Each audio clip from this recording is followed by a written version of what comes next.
¿Es posible que un solo autor cambie para siempre la historia del cómic? Nuestro último vídeo en torno a la figura de Spider-Man concluyó con lo que considerábamos como la etapa clásica no solo del personaje, sino del mundo del comic book. Sí, quizás seamos algo románticos al considerar que esta duró desde los años 40 hasta finales de los 80, pues a priori es muy difícil establecer una relación entre cómics con 4 décadas de diferencia. No obstante, la forma de escribirlos, dibujarlos, colorearlos y también publicarlos aún era la misma. Lo único que había cambiado era la forma de adquirirlos. Los kioscos dieron paso a las tiendas especializadas, exacerbando un factor de coleccionismo casi diogenésico que comenzaba a suponer parte de los ingresos de una industria con paulatinos visos de cambio, como bien puede demostrar nuestro querido trepamuros.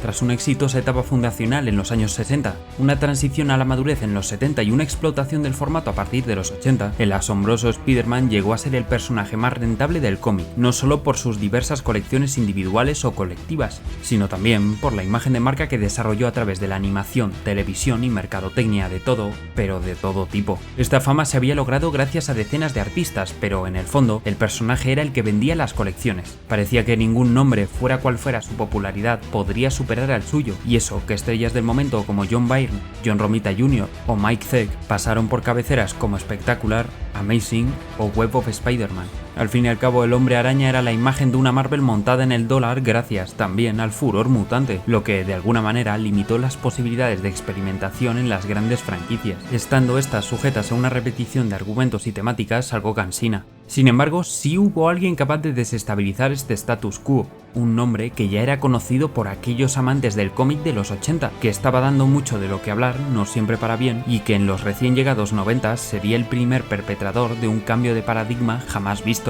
Porque, nos guste o no, es imposible negar que el Spider-Man de Todd McFarlane estaba a punto de cambiar las reglas del juego para siempre.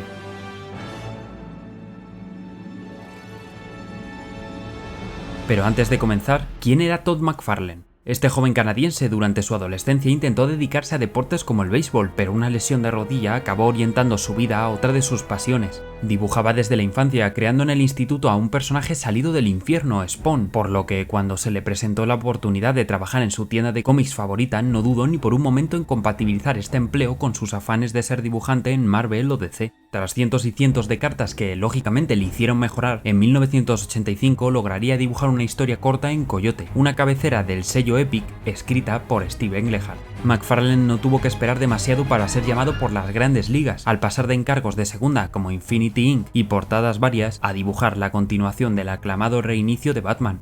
Si bien Año 2, publicado en 1987, contó en su primer número con los lápices del genial Adam Smith, sería en los 3 restantes que los trazos de un Todd dispuesto a la experimentación darían forma a una historia, tristemente, no tan icónica como la primera. El dibujante buscaba desesperadamente el vivir en los Estados Unidos y así se lo transmitía con insistencia a sus superiores en DC. Sin embargo, en la casa de Superman no estaban dispuestos a apoyar más de lo necesario a un novato como Todd, que, sintiéndose traicionado, tocó la puerta de Marvel. Allí no solo le otorgaron un permiso de trabajo, sino que además le confiaron los lápices de una serie guionizada por Peter David, Hulk, convirtiéndose su trabajo en una de las etapas más recordadas del Gigante Esmeralda. El estilo de McFarlane, que en sus inicios mostraba influencias de dibujantes como Neil Adams, Walt Simonson o Frank Miller, poco a poco dejó entrever unas formas menos refinadas y sin tan buen gusto por la modulación de la línea o la composición de las viñetas. Un dibujo testosterónico que parecía alejado de la imagen impulsada por el director artístico de Marvel, John Romita Sr., que, por cierto, detestaba este estilo de hacer cómics. Su Hulk era más que nunca un monstruo y debió de ser esa visión del desdichado héroe gris lo que llevó al editor Jim Salicrup a elegir a Todd para el dibujo de Amazing Spider-Man luego de la conclusión de la última cacería de Kraven, el arco de la boda y la marcha definitiva de John Romita Jr. del título Arácnido. La llegada no pudo beneficiar más al autor, pues la serie se encontraba entre las 10 más vendidas del momento con una tirada mensual de 250.000 ejemplares,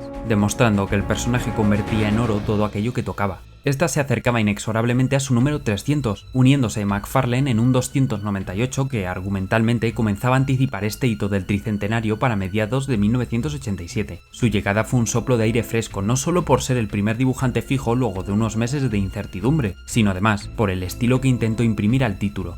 Artistas como Ron Frenz habían tratado de alejarse del clásico estilo Romita con una imaginería más próxima a Steve Ditko, pero fue McFarlane el primero en tratar de hacer algo completamente diferente, con un Spider-Man que, como demuestran sus portadas, era más insectoide que humano, posturas imposibles, expresiones hiperbólicas y telarañas con forma de espagueti. Todos estos elementos salidos de la cabeza del dibujante, que se convirtieron rápidamente en la imagen más icónica de este trepamuros noventero. El número 300 fue un hito en ventas, por coincidir con el 25 aniversario de la serie y una estrategia de marketing que comenzaba a primar la venta de portadas alternativas que invitasen a los fans más acérrimos a adquirir todos los números posibles. En este ejemplar, además, Pete dejaba de lado el traje negro, luego de su primer encuentro con el veneno de Eddie Brock, el nuevo y despiadado portador del simbionte alienígena cuyo fin era acabar con la existencia de Peter Parker. Su leyenda empezó de nuevo, esta vez sí con un traje clásico en un trasfondo completamente diferente. Entre el 88 y el 89 los autores actualizaron la cabecera con pequeños retoques sobre los vestuarios o la propia representación de Nueva York, los cuales parecían aún sacados de los 60.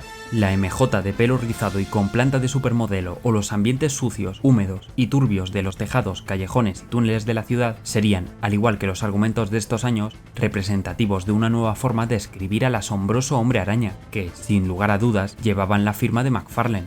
El rapto de Mary Jane, combates a muerte contra enemigos como el despiadado lagarto o el increíble Hulk, el cruce del Duende Verde y el Hobgoblin, el arco de la Nación Asesina y otro de los argumentos más característicos de estos años, las peleas de Spidey contra el bestial Veneno, cuya imagen era 100% invención del dibujante. El éxito era irrefrenable y aunque fuera una labor agotadora, McFarlane ilustraba y entintaba todos y cada uno de los números, portadas y especiales en los que su personaje estrella hacía aparición. Nunca fue un autor con especial participación en la escritura, por lo que se centró en experimentar con sus propios lenguajes del cómic aun cuando la ruptura con los cánones establecidos no propiciara una mejora del producto final y sus páginas dieran la impresión de ser producidas por un amateur que se debatía entre la épica más desmesurada y un sentimiento de molonidad perpetua. Todd abandonó la serie en el número 328, entregando los lápices a Eric Larsen, continuador de la gráfica de su colega canadiense. El motivo de su marcha, aun cuando las ventas no paraban de subir, fue debido a una oferta que el editor del personaje, Jim Salicrup, envió a McFarlane. Una de estas propuestas que ningún autor sería capaz de rechazar: guionizar y dibujar una nueva serie original del personaje, totalmente independiente a la continuidad imperante.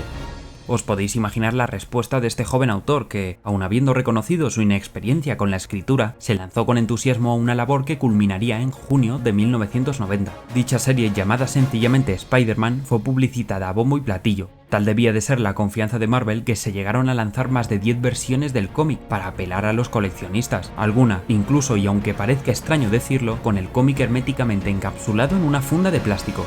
Argumentalmente daría comienzo a la saga en 5 partes de Tormento, y en su portada podíamos vislumbrar una de las estampas más icónicas que el dibujante llegaría a plasmar jamás. Esta no era solo una nueva serie de Spider-Man, era la serie de Spider-Man de Todd McFarlane. Por primera vez, el nombre del autor iba por delante, y la industria se volvió completamente loca. Hemos de recalcar que el resto de autores de Marvel no estaban convencidos del todo con esta nueva generación de dibujantes. Era innegable que con su estilo macarra atraían la atención de jóvenes rebeldes que tampoco casaban con el gran público del cómic, que aparentemente aún buscaban argumentos elaborados. Pues bien, para sorpresa de todos, Spider-Man número 1 se convirtió para 1990 en el comic book más popular de los últimos 50 años, gracias a sus más de 1,7 millones de copias vendidas. En DC prefirieron hacer oídos sordos, aunque estando ojo a visor. En Marvel no se lo podían creer. McFarlane no era ni mucho menos el mejor dibujante de la editorial, a duras penas se le podía considerar guionista, pero con una elaborada estrategia de marketing y una agresiva campaña de ventas habían conseguido convertirlo en el autor de cómic más cotizado e importante del momento. Sin embargo, no puede ser oro o platino todo lo que reluce. Aunque su portada a precio de dólar produjera beneficios sin igual, la industria del cómic puede permitirse basar sus ventas en la novedad durante unos pocos números, quizás 6 o 7, y además la estrategia de ofrecer dibujos épicos parecía inviable a la larga.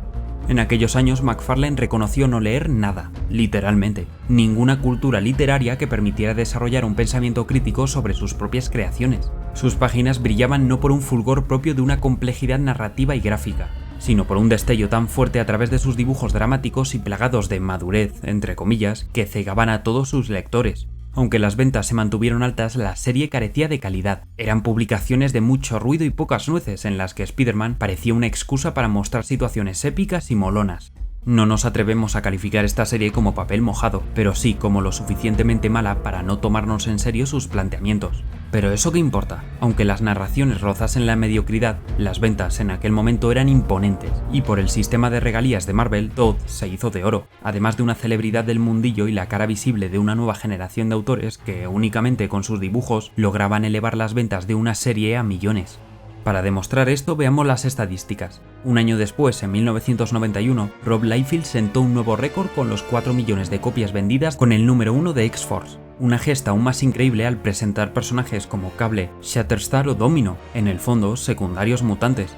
Y tan solo unos meses después, en octubre de 1991, juntando popularidad y coleccionismo enloquecido, llegó el delirio supremo, con el número 1 de la nueva serie de X-Men dibujada por Jim Lee. Un inicio que aún a día de hoy ostenta el récord en la industria del cómic, con sus 8 millones de copias vendidas. Casi nada. Volviendo a nuestro amigo y vecino canadiense, no podemos adjudicar únicamente a Todd McFarlane el cambiar la historia del cómic, ni mucho menos la de Spider-Man. Al fin y al cabo, más factores y personas fueron determinantes en su pasado y futuro, y las estrategias relacionadas con las portadas alternativas y el marketing estuvieron ahí desde principios de los 80. Sin embargo, es innegable que su paso por el mundo del cómic significó un antes y un después, demostrando que no hacía falta hacer las cosas bien para convertirse en el autor más popular del momento.